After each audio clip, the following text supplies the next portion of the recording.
Okay, so this next one is just going to be a series of mobilizations, and what we'll need is something like this, a lacrosse ball.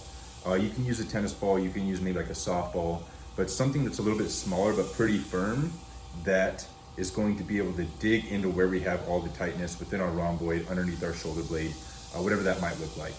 A lot of times we get really tight under our shoulder blade in that rhomboid area, right? So if I knot up here, what I'm going to do in this situation is I'm going to use a wall.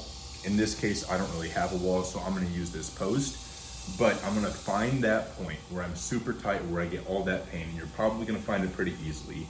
How you're going to find it is you're going to kind of put this where that would be and press this back into a post in this case, or hopefully in your case you have a wall, something a little bit easier, and I'm going to pull my shoulder blade forward. This is going to allow me to get underneath it because, as you probably found, that pain gets super deep within the muscle and it's kind of hard to target it. So pulling the shoulder blade forward is going to help me find exactly where it is. I'm going to push using my legs into that spot, into that knot or whatever it is. But I'm going to try and relax my back as much as possible, right? Again, we don't want to like tighten up and tense up. That's going to be counterintuitive. So relax as much as possible through your back. Push just with your legs to apply pressure and keep pressure. The first thing that we're going to do is we're just going to go overhead with our arm in front. So while keeping pressure on that knot, I'm going to slowly raise my arm overhead. This is called flexion, and I'm coming down into extension where my arm comes down. If I can get a little bit past my hip, that's awesome. If not, I'm just going to work through this range. Again, coming overhead into flexion and back down into extension. The next one we're going to do is internal and external rotation.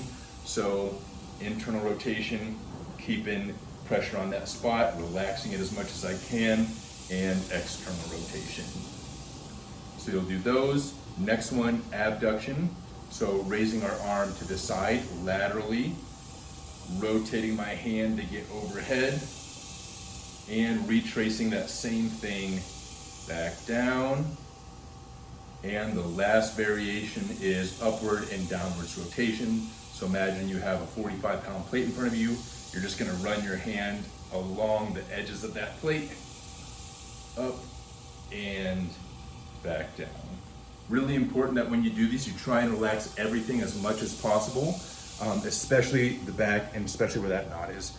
Run through these ranges of motion, and a lot of times these are really effective in releasing a lot of that tightness.